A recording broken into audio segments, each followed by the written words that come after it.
I'm here under completely false pretenses. Before I spoke, I went in there and it said customer toilet.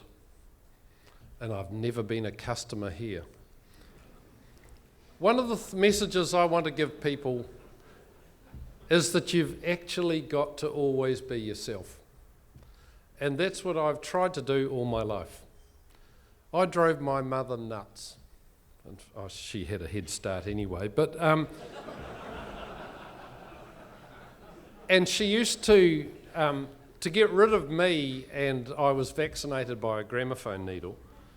She'd put me on the back of the postie's bike and say, "See you later." And I'd talk to all the neighbours and the postie, and it was just wonderful. And my father used to fix the cars of the Chinese community in Palmerston North.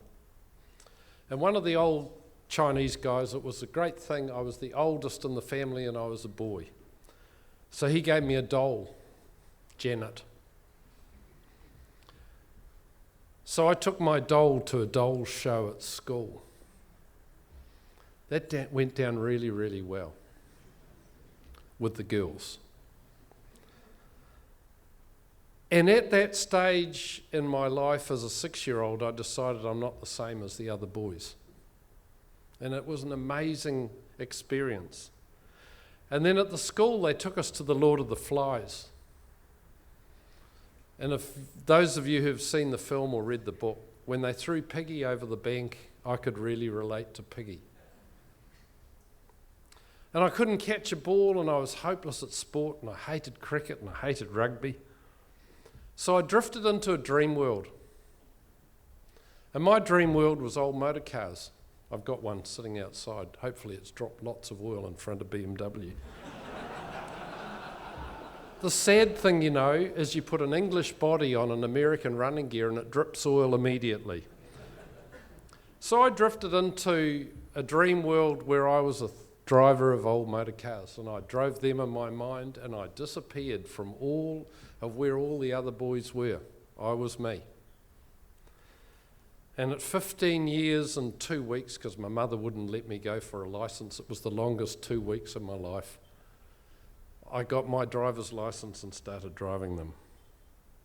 But one of the things that I have experienced is that I don't sit comfortably in men's company without women. And I have all my life.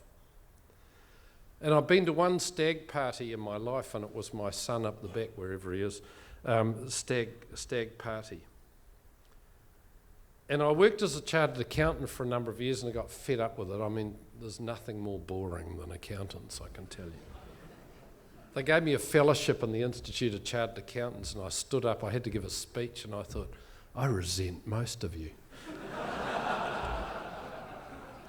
But anyway, I gave up accounting. A guy rang me up to get advice, and I detested the man. And I thought I'd become what I hate, and I gave up, and I stayed at home and looked after my kids. And I built a garage while I was thinking. And Johnny, who's here somewhere, dropped out of kindy to help me build my garage. So when you read Johnny in the paper on Thursday mornings, that kid's a kindy dropout.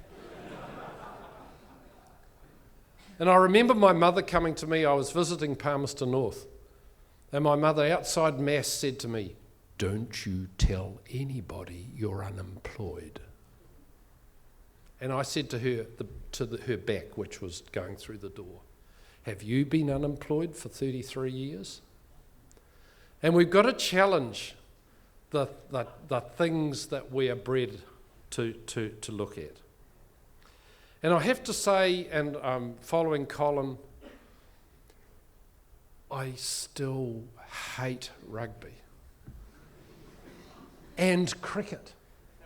But as mayor, I had to pretend I liked them. And I remember one time going to a rugby match in Dunedin, and I drank all the way through the game, and I rang a mate and said, "What should I say when News Talk ZB rings me?" And he told me. And I gave this, you know, they did this and they did that and they did the other thing. And I hung up, and 2 seconds later, Barry Corbett rang me up, and he said, "You lying bastard. you've got to be able to lie.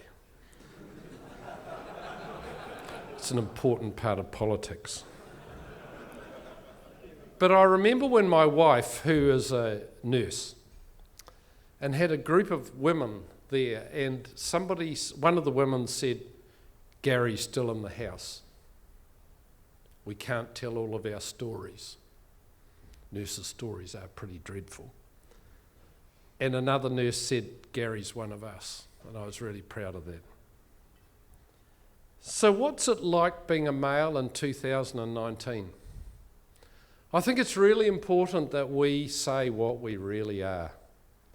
It's really important that we say what we really think. It's really important that we cry when we feel like crying. It's really important that we say when we feel vulnerable. It's really important that we challenge many of the media who are saying each of us are potential rapists. We're not. And we have to challenge it.